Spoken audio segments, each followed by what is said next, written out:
All right, get ready to soak up some knowledge, because today we're diving headfirst into the world of rooftop solar in Vietnam. It's fascinating stuff. It really is. You sent over some compelling research on how folks over there are feeling about these solar systems. Yeah. And with all the policy changes happening over there, it's a pretty hot topic, wouldn't you say? Oh, absolutely. It's a really dynamic situation. Vietnam's making a big push towards renewable energy, Exactly. and rooftop solar is a key part of their strategy. Like their secret weapon in the fight against climate change. Well, maybe not so secret anymore. True, true. Now, this research we're looking at uses something called a choice experiment. Right. To be honest, it sounds a bit like a game show.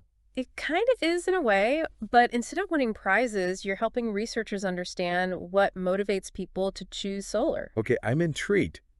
Break it down for me. How does this choice experiment thing actually work? So picture this.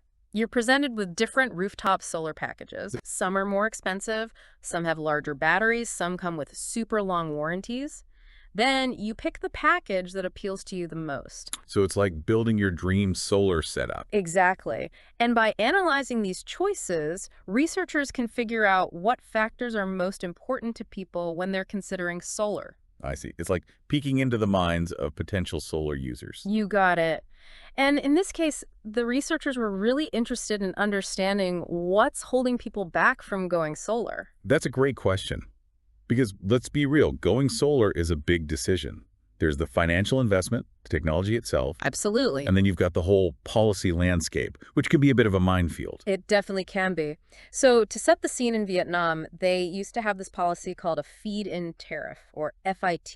Okay, FIT, I've heard of that. What's the deal with it? Basically, it was a sweet deal for solar users. You could sell your excess solar energy back to the grid. Oh, so it's like getting paid for being green. Exactly. It was a nice incentive. Makes sense. Yeah, But you mentioned used to have, right. They've started phasing out this FIT. and I'm guessing that's created some uncertainty among people considering solar. You bet, especially those who are banking on that extra income from selling their excess energy. I bet that's where this choice experiment comes in handy, right? Right. It helps us understand how people are reacting to this policy shift. Precisely. It gives us a glimpse into what factors are now driving their decisions. So spill the beans.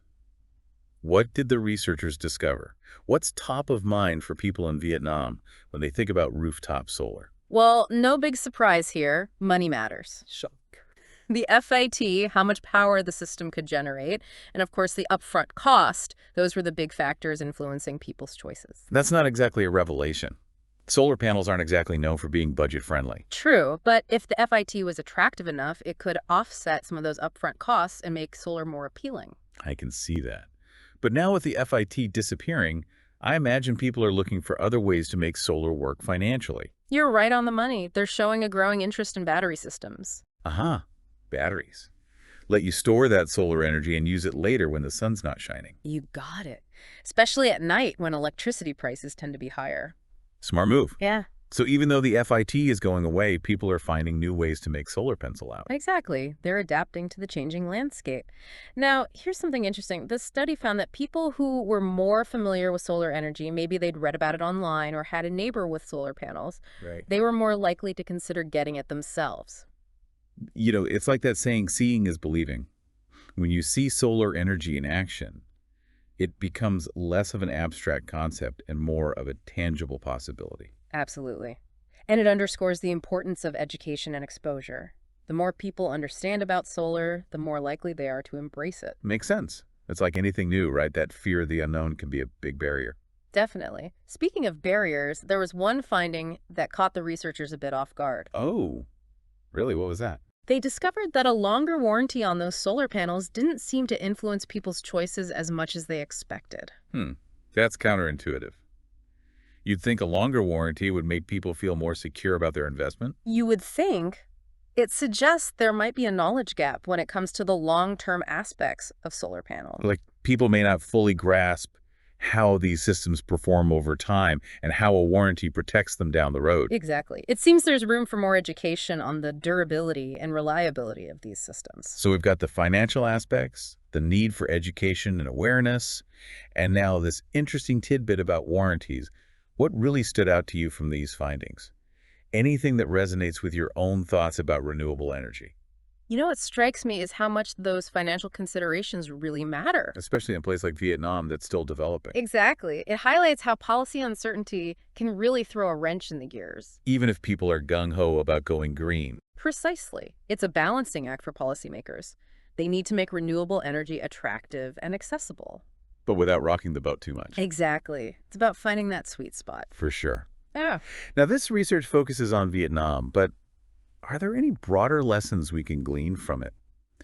Could this offer insights into encouraging people to embrace cleaner technologies worldwide? Absolutely. The themes we see here are pretty universal. Like the concerns about affordability. Yes, and the need for clear information, the impact of those policy changes. They resonate everywhere. Exactly.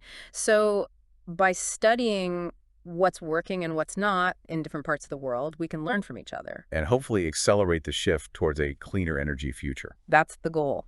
Now, the research also touches on the challenges of connecting rooftop solar systems to the grid in Vietnam. Oh yes, the grid connection conundrum. It can be quite a complex process. I've heard horror stories about paperwork and approvals and delays. It can be a major deterrent for people who are excited about solar but then get bogged down in bureaucracy. I can imagine. So we've covered a lot of ground here. We've talked about financial incentives, the importance of clear information, and the grid connection hurdle.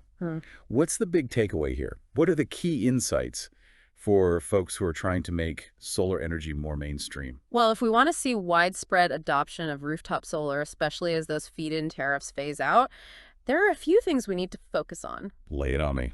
First and foremost, affordability. Right. Solar can be a hefty investment, especially when you factor in those battery systems. Absolutely.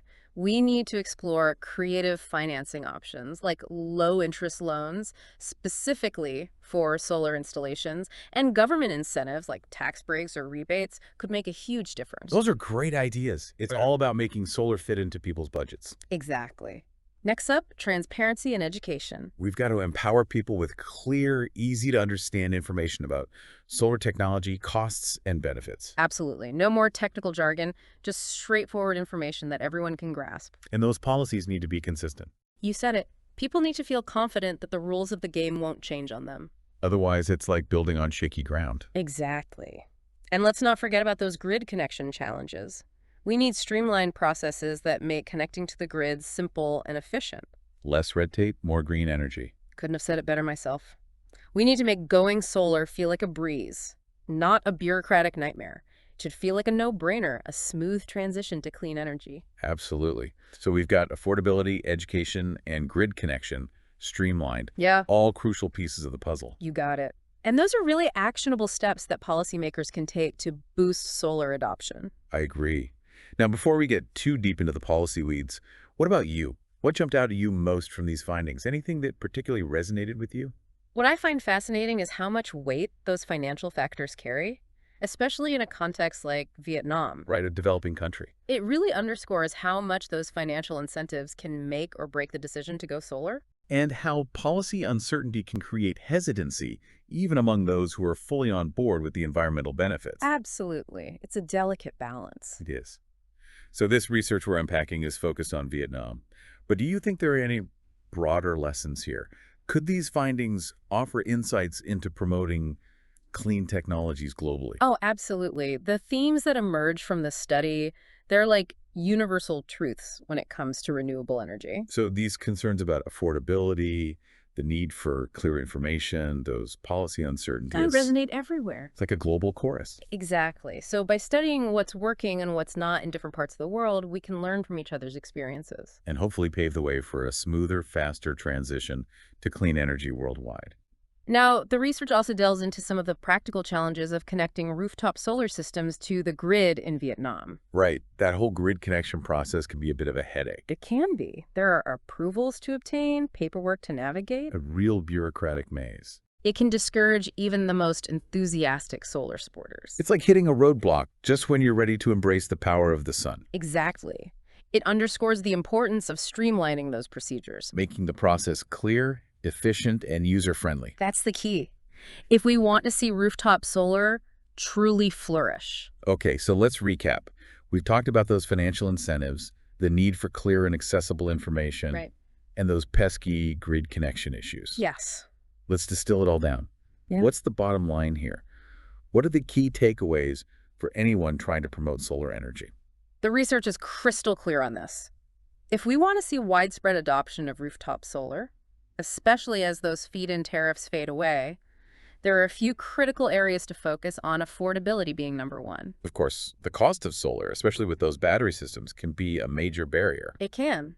We need to explore every avenue to make these systems more attainable. Things like those low-interest loans you mentioned. Exactly. And government incentives, tax breaks, rebates, anything that can help alleviate those upfront costs. I love it. It's like we're creating a financial safety net for people who want to go solar. Precisely. And then we have transparency and education. People need to understand the technology, the costs, the long-term benefits. They need to feel empowered to make informed decisions. And confident that they're making the right choice. Absolutely. And that requires clear, consistent policies. So people know the rules of the game aren't going to change on them midway through. Exactly. That stability is crucial for building trust and encouraging investment. And lastly, we can't forget about those grid connection woes. Streamlining those procedures is essential. Making it simple, easy, and painless. Exactly. We need to remove those obstacles and make the entire process of going solar a smooth and enjoyable experience. It should be a no-brainer. No one wants to jump through hoops. Exactly. It should feel like you're joining a movement, not battling bureaucracy. That's the spirit. So that's our deep dive into the world of rooftop solar in Vietnam. Fascinating stuff. We've explored the policy shifts, public perceptions, and even brainstormed some solutions to make solar more accessible. It's a complex issue, but there's a lot of potential there. Absolutely. And you know me, I always like to leave our listeners with a little something to ponder, a thought to spark their imagination. Oh, I'm ready. Hit me with it. All right, imagine a future where energy storage technology becomes so affordable and efficient that every home becomes its own mini power plant. Okay, I like where this is going. Contributing to a decentralized and sustainable energy grid. Wow, that's a powerful image. Each house, a little energy hub, working together for a cleaner, more resilient power system. It's a vision worth striving for. It really is. And it makes you think, what role can each of us play in making that vision a reality? Exactly. What can we do? Maybe it's considering solar for our own homes, advocating for smarter energy policies, or simply spreading the word about the benefits of renewable energy. Even small actions can add up. Every little bit counts. When it comes to a cleaner energy future, we're all in this together. I completely agree. That's our deep dive for today, folks. Thanks for joining us on this exploration of rooftop solar in Vietnam. We hope you learned something new, had a few laughs along the way, and maybe even feel inspired to take action. Until next time, keep those brains buzzing and those solar panels shining.